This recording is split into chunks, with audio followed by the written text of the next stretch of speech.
안녕하십니까. 사회복지학을 담당하는 고병갑입니다. 이번 시간에는 사회복지조사론을 진행을 하겠습니다. 그래서 사회복지 전담 공무원에서도 한 문제에서 두 문제가 출제가 되고, 그리고 사회복지사 1급 시험에서는 1교시 두 번째 교과 후 위치를 가지고 있는 것이 바로 기초편의 사회복지조사론이 되겠습니다. 자, 문제를 보겠습니다. 그래서 같이 혼용을 시켜놨기 때문에 단답을 가지고 여러분들이 내면화를 시켜놓으면 문제 푸는데 큰 하자는 없으리라고 봅니다. 1886년 영국 런던 도시노동자를 조사하고 런던 시민의 3분의 1이 빈곤선 이하의 생활을 하고 있다는 것을 밝혀낸 사람은 부스가 되겠습니다.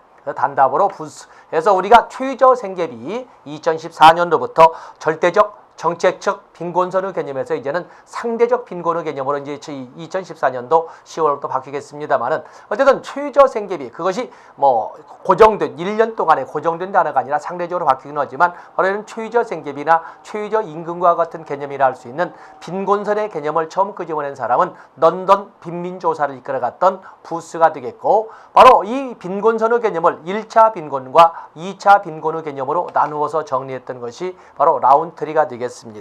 그래서 라운트리는 1차 빈곤선, 2차 빈곤선, 요크시 빈민조사를 통해서, 그래서 부스는 런던 빈민조사를 통해서 빈곤선의 개념을 만들어냈다는 것을 알아주시면 되겠습니다.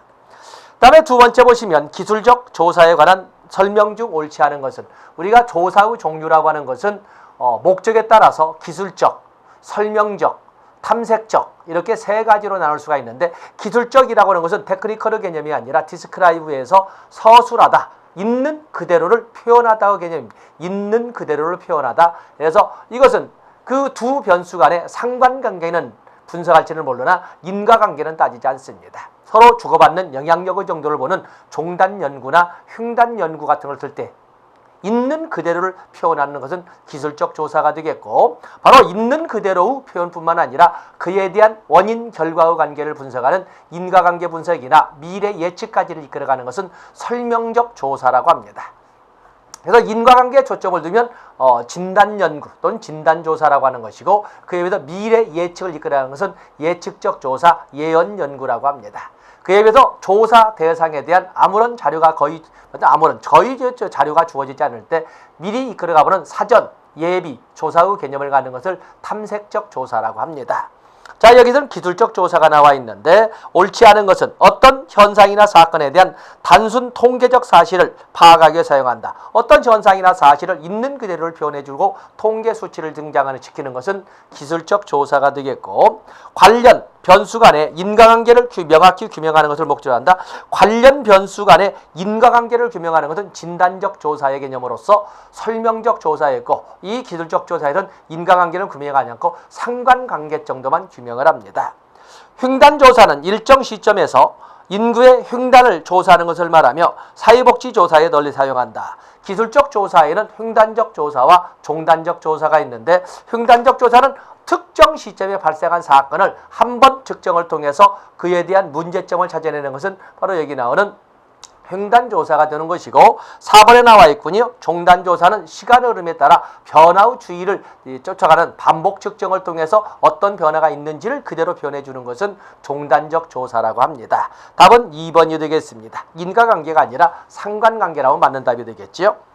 다음에 3번에 보시면 난수표를 사용하는 표집 방법은, 자, 표집 방법에는 확률적 표집과 비확률적 표집으로 나눠볼 수가 있는데, 확률적 표집이라고 하는 것은 모든 모집단 내의 모든 구성 요소들이 표본으로 뽑힐 가능성, 즉 표집 가능성을 똑같이 만들어 놓고 표집하는 것을 확률적 표집이라고 합니다. 거기에는 단순 무선 표집, 체계적 계통적 표집, 동간 표집, 그죠? 이 뭐냐면 체계적 계통적 표집은 일정 간격으로 하기 때문에 동간 표집이라고 합니다. 그런가 하면 유층 표집 또는 층화 표집 또는 군집 표집 또는 집락 표집이 있습니다. 그 중에 무작위로 난수표를 이용해서 사용하는 방법은 단순 무선 표집, 단순 무작위 표집이라고 합니다. 다음에 4번에 보시면 리더십을 측정하는데 다음과 같은 형태로 설문을 하였을 경우 척도는 무엇인가? 자, 우리가 척도 그러면 명령 척도, 서열 척도, 동간 척도, 비율 척도가 있습니다. 자, 그걸 찾아내는 그 하나의 과정을 우리가 비율, 말하자면 그거는 명목 측정, 서열 측정, 동간 측정, 그리고 비율 측정이라고 부르고 있는 겁니다. 그래서 동태적 개념을 설명을 하는데, 자, 여기처럼 매우 좋다, 좋다, 그렇지 않다, 좋지 않다, 매우 그저 그렇다, 좋지 않다, 매우 좋지 않다를 5점, 4점, 3점, 2점, 1점으로 이렇게 해서 이런 점수의 합을, 단순 합을 통해서 서열을 매기는 것으로서 평점 척도의 하나입니다. 그렇기 때문에 이것은 서열 척도의 하나로서, 서열 척도는 대표적으로 서열 척도에는 평정 척도, 또 그런가 하면 리커트 척도, 또 그러면 거트만 척도 등이 대표적으로 존재를 하고, 또 그럼 누적 점수의 이 거트만 척도와 유사한 걸로서 보가더스 척도도 있습니다. 그런 것처럼 여기처럼 이와 같이 하나의 이런 그 어떤 사항에 대해서 점수를 단순 합을, 점수의 단순 합을 가지고 서열을 산출하는 이런 방식은 평정 척도, 그에 대한 하나의 파고여서 리커트 척도라고 설명을 합니다. 그래서 서열 척도에는 여러분들 단순히 서열 척도에는 평정 척도, 그리고 리커트 척도, 그리고 누적 척도로서 거트만 척도가 있다는 것을 알아주시고, 그에 비해서 동간 척도, 등간 척도의 개념으로서는 서스만 척도가 있다는 것을 여러분들이 알아주시면 되겠습니다. 그 외에도 비율 척도도 있다. 다음에 5번에 보시면 3번과 같이 연결되어서 설명할 수 있습니다. 표집 방법의 성격이 다른 하나는, 표집에는 확률적 표집과 비확률적 표집이 있다고 그랬습니다. 확률적 표집 말씀드렸죠. 모집단 내 구성 요소의 표집 가능성을 똑같이 만들어 놓고 표집해 가는 방법으로 단순 무선 표집, 단순 무작위 표집이라고 합니다. 그다음에 동간 표집, 계통적 표집이나 체계적 표집이라고 합니다. 첫 번째 표집은 단순 표집으로 하고, 그 다음부터는 일정한 간격으로 표집해 가는 과정을 이렇게 계통적, 체계적 또는 일정한 간격으로 한다 해서 동간 표집이라고 하는 것입니다. 그런가 하면 층화 표집, 층화 표집은 층화 또는 유층 표집이라고 합니다. 유층은 유라고 하는 것은 끼리끼리, 특성이 같은 것끼리 층, 여러 개의 하위 단계로 나눠가면서 표집하는 방법은 유층 표집, 층화 표집이라고 합니다. 그에 비해서 그 집단 내 모집단을 몇 개의 군락으로 나누어서 그 군락 단위로 표집하는 것은 군집 표집, 집락 표집이라고 합니다. 그에 비해서 비확률적 표집은 우연 표집, 너는 편의 임의 표집, 너는 눈덩이식 표집인 누적 표집, 너는 할당 표집 등으로 있습니다. 바로 여기에 보면은 이 중에 성격이 다른 것은 가중 표집이나 계통 표집, 층화 표집, 침락 표집 이런 등등은 모두 확률 표집에 해당이 되는 것이고, 할당 표집은 분명한 비확률 표집이 되겠습니다. 그래서 동질적인 특성을 가진 것끼리, 어쩌면 이 동질적인 특성을 가진 것끼리 연구자의 주관성을 가미시켜서 표집해 가는 것은 할당 표집이라고 합니다. 그래서 이 중에 층화 표집과 할당 표집의 공통점은 특성이 같은 것끼리 표집을 해나간다는 데 특징이 있다는 것이 또 하나의 문제가 되겠습니다. 답은 4번이 되겠습니다. 다음에 6번에 보시면 타당도와 신뢰도의 관계를 기술한 것 중 옳지 않은 것은, 자, 우리는 이거는 이론 강의 때도 다 설명을 했었습니다만 신뢰도의 영향에 의해서 타당도가 결정된다고 보시면 됩니다. 그래서 제목이 신뢰도와 타당도의 관계로 노트 정리를 했었는데, 신뢰도는 타당도의 필요 조건은 되지만 충분 조건은 되지 않는다. 신뢰도는 타당도의 필요 조건이기 때문에 신뢰도가 낮으면 타당도는 반드시 낮습니다. 하나의 명제입니다. 그러나 신뢰도가 높다고 타당도도 당연히 높은 것은 아니다. 왜냐하면 충분 조건은 아니니까. 그래서 신뢰도는 타당도의 필요 조건은 되지만 충분 조건은 아니다. 그러므로 신뢰도가 낮으면 타당도는 반드시 낮다. 그러나 신뢰도가 높다고 타당도도 반드시 높은 것은 아니다. 이렇게 여러분들이 알아주시면 되겠습니다. 이제는 거꾸로 타당도의 영향을 보면 타당도가 높으면 다른 경우보다 신뢰도는 반드시 높습니다. 자, 그런 정도 보시면 됩니다. 타당도가 낮은 경우에는 신뢰도는 낮을 수도 높을 수도 있습니다. 분명한 것은 타당도가 높으면 신뢰도는 당연히 높고, 신뢰도가 낮으면 타당도는 반드시 낮습니다. 그런 명제입니다. 타당도가 낮은 측정은 신뢰도가 낮을 수도 높을 수도 있습니다. 다음에 답은 2번이군요. 신뢰도가 높다고 반드시 타당도도 높은 것은 아니다. 왜냐하면 신뢰도는 타당도의 충분 조건은 아니니까. 신뢰도가 낮은 측정은 항상 타당도가 반드시 낮고 타당도가 높은 측정은 신뢰도는 반드시 높습니다. 4번과 5번 하나의 명제입니다. 답은 2번이 되겠습니다. 7번에 보시면 다음 내용이 설명하고 있는 측정의 종류는 측정 대상의 특성을 분류하거나 확인할 목적으로 숫자를 보유하는 것이다.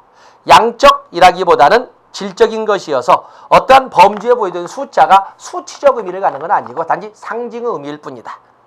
성별, 남, 여, 일, 이, 혼인 여부, 미혼, 기혼, 일, 이 뭐 이런 식으로 하는 것은 이건 단지 이름을 대신해서 구별의 역할만 수행하는 상징적 의미의 수치다 해서 명명적도, 명목적도라고 합니다. 답은 1번이 되겠습니다.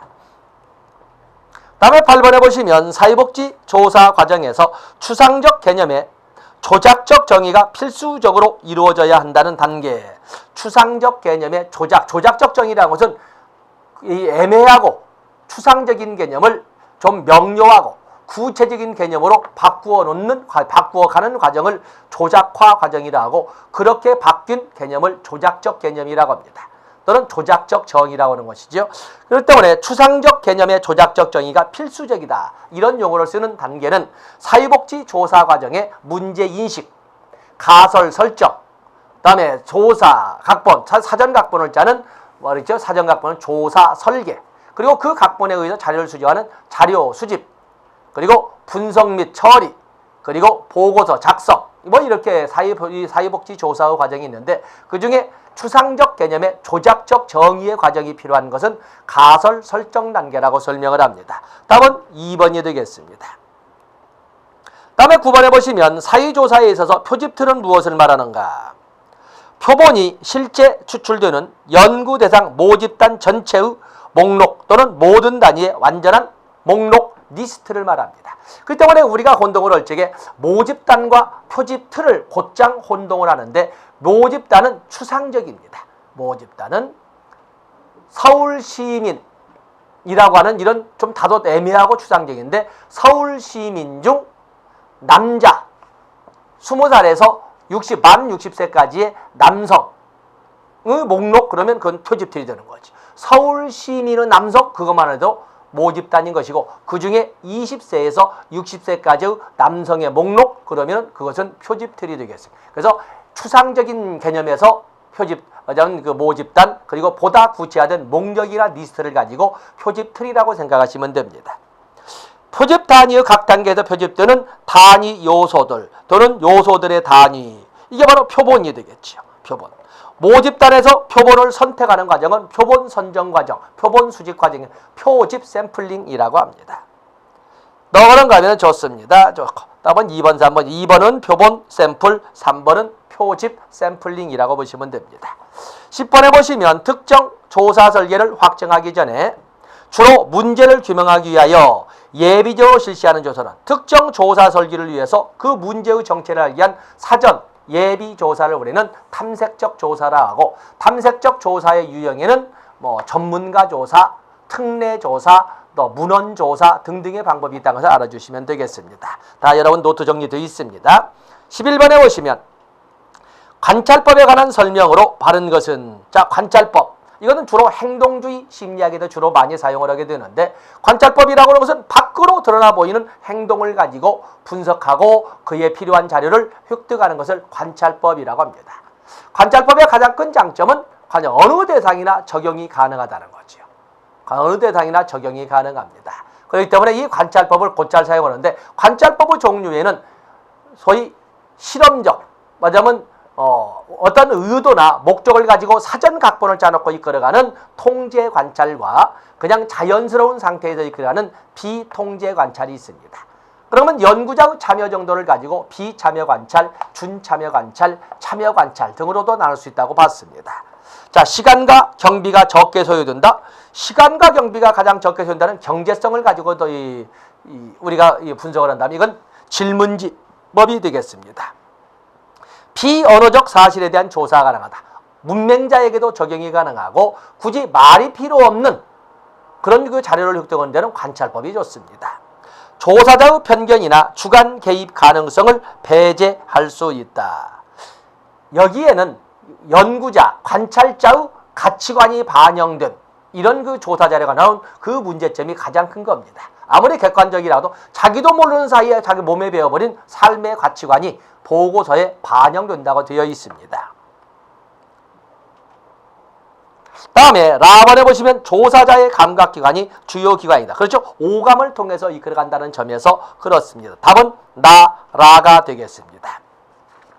다음에 12번에 보시면 다음 내용과 관련이 깊은 사람은 요크시 노동자 가구 개별 방문을 통한 전수조사, 1901년 빈곤 도시 생활에 관한 연구 출간, 사회보장 제도가 되는 빈곤선 측정 방법의 확립에 권했다. 그래서 빈곤선을 1차 빈곤선과 2차 빈곤선, 소득의 전액을 사용해도 먹고 살기 힘든 경우는 1차 빈곤, 우리가 보면 극단 빈곤이지요. 그래서 보는 이 요크시는 우리가 문제 1번에도 보신 것처럼, 문제 1번에도 본 것처럼 부스와 런던시 빈민조사를 이끌어갔던 부스와 그리고 요크시 빈민조사를 이끌어갔던 라운티를 같이 비교하시면 되겠습니다. 같이 연결시켜서 보시면 되겠죠. 좋습니다.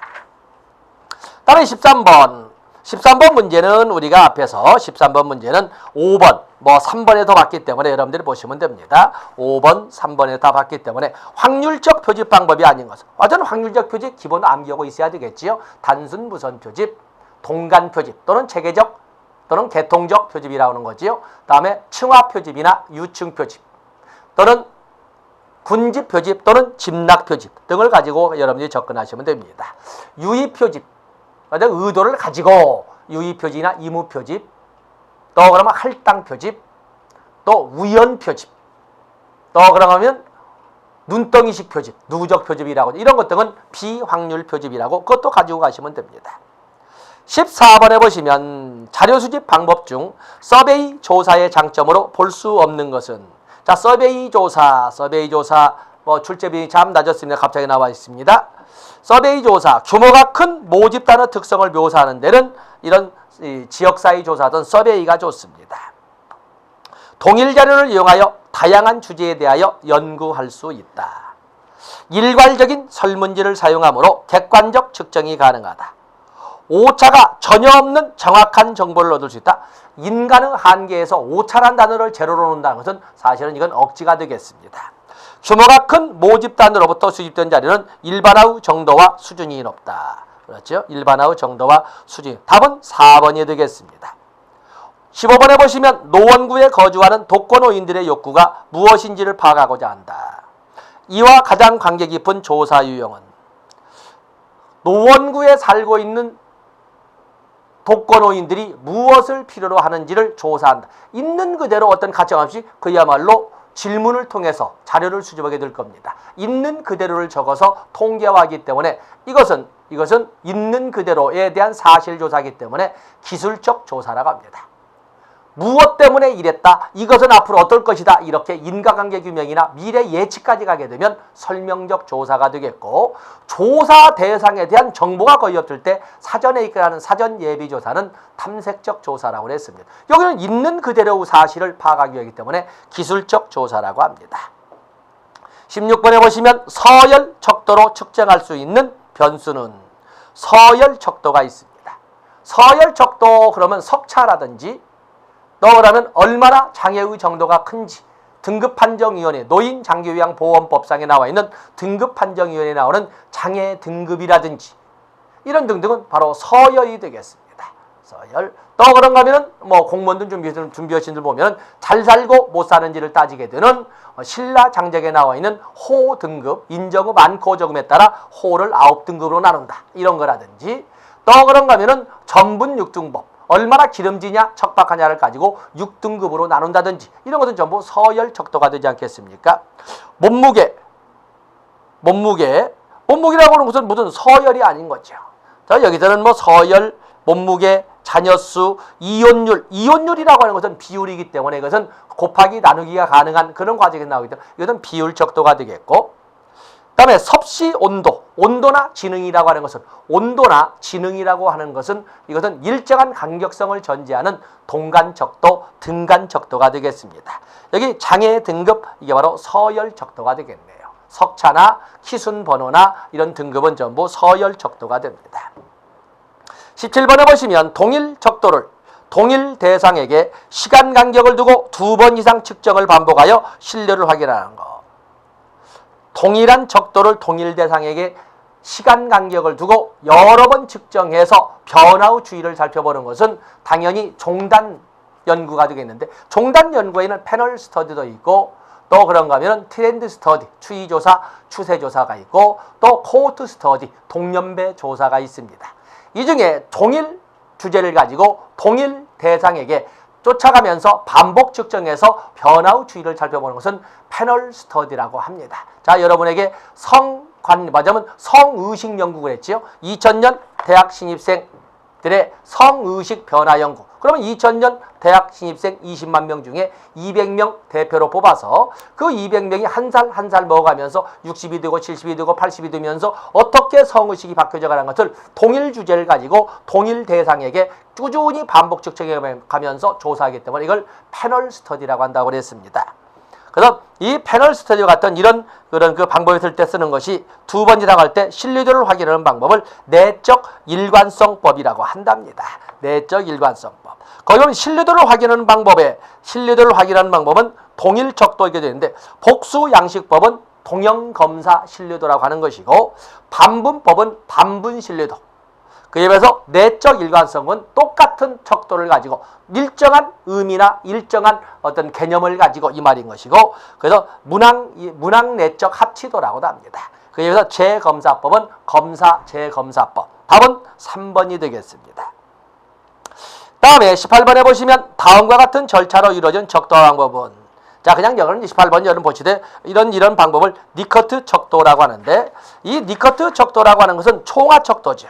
문항 간 내적 일관성이 높은 문항, 맞으면 내적 일관성이 높은 문항들을 가지고 각 항목들의 점수를 단순하게 합함으로써 서열을 정하는 방법이 니커트 척도입니다. 즉 서열 척도야 나죠. 평정 척도, 니커트 척도, 보가더스 척도, 또 그런가 하면 커트만 척도, 이런 것들이 전부 서열 척도가 되겠는데, 어떤 일관성이 높은, 내적 일관성이 높은 여러 문항들 간에 점수의 단순 합을 가지고 서열을 만들어가는 것이 바로 이 니커트 척도가 되겠습니다. 때문에 니커트 척도는 시간과 비용도 많이 절감이 되고, 그리고 신뢰도와 타당도도 높다고 되어 있습니다. 그리고 연구자나 평정자의 주관성도 배제할 수 있다, 이런 장점들이 있는 것이 바로 니커트 척도가 되겠습니다. 때문에 여기 18번 같은 문제는 그냥 어떤 문제라고 내놨습니다만은, 자, 이렇게 니커트 척도를 만드는 과정에는 이런 절차를 겪는구나 라고 이런 하는 정도로 보시면 됩니다. 그래서 여러분들은 앞에서 4번에서 봤던 내용을 가지고 같이 접근하시면 되겠습니다. 19번에 보시면 종단조사에 대한 설명으로 받는 것은, 종단조사는 언제부터 언제까지, 포럼 2의 개념이죠. 언제부터 언제까지 어떤 현상이 어떻게 변화해 가는지를 반복 측정을 통해서 변화 후 추이를 알아보는 것이 바로 종단조사가 되겠습니다. 일정 시점에서 특정 표본 조사는 이것은 횡단적 조사라고 합니다. 횡단적 조사는 이렇게 일정 시점에 비해서 종단적 조사는 언제부터 언제까지, 횡단적 조사는 특정 시점에 일회 측정을 통해서 이끌어가는 정태적 성격을 갖는 데 비해서 종단조사는 짧게는 몇십 분, 길게는 몇십 년을 거쳐가면서 추적 조사하기 때문에 동체적 조사라고 합니다. 횡단적 조사는 분모수가 많으면 많을수록 신뢰도가 높아지기 때문에 사례수가 커도 또 사례수가 커야 된다는 데 비해서 이 종단적 조사는 꾸준히 이끌어가는 그 기간이 길면 길수록 이탈로 인한 변수 영향이 크기 때문에 가능한 한 표본의 수는 함축적이고 적으면 적을수록 좋습니다. 측정의 반복성. 답은 나와 라가 되겠습니다. 20번에 보시면 연구 대상자의 경험적 속성을 그 속성에 계량적 수치를 부여할 수 있는 개념. 연구 대상자의 경험적 속성에 계량적 수치를 부여할 수 있는 개념을 우리는 변수라고 합니다. 변수라고 한다. 다음은 좋고, 다음에 21번에 보시면 특정의 타당도를 이론적 적합성에 의해 파악하는 것은, 이론적 적합성에 의해서 판단하는 것은 측정을 통해서 알아보고자 하는 것을 제대로 알아보느냐 하는 것이 측정의 타당도입니다. 혹시 다른 것을 알아보지 않았느냐 하는 것이 특정의 타당도인데, 그 타당도가 진정 알아보자 하는 세부 내용, 구성 개념까지를 가설을 설정하고 경험적 과정을 통해서 이렇게 정확히 알아볼 수 있느냐를 따져보는 것은 바로 구성타당도 또는 구인타당도라고 설명을 합니다. 그렇기 때문에 거기 보시면 측정의 타당도를 이론적 적합성에 의해 가설을 설정해서 경험적으로 파악해가는 과정은 구성타당도, 구인타당도, 구성개념타당도라고 합니다. 다음에 22번에 보시면 등간적 측정과 척도에 관한 설명 중 옳지 않은 것은 맞아 동간척도, 일정한 간격성을 전제하기 때문에 플러스 마이너스가 가능하다는 이런 척도를 동간척도, 등간척도라고 하는데 측정 대상을 특징이나 속성에 따라 서열화하는 것은 물론 서열 간격이 동일하도록 연속 선상의 수치를 부여하는 것이다. 우리가 노트 정리할 때 명령척도, 서열척도, 동간척도, 비율척도를 반드시 차례대로 암기해야 된다고 그랬지요.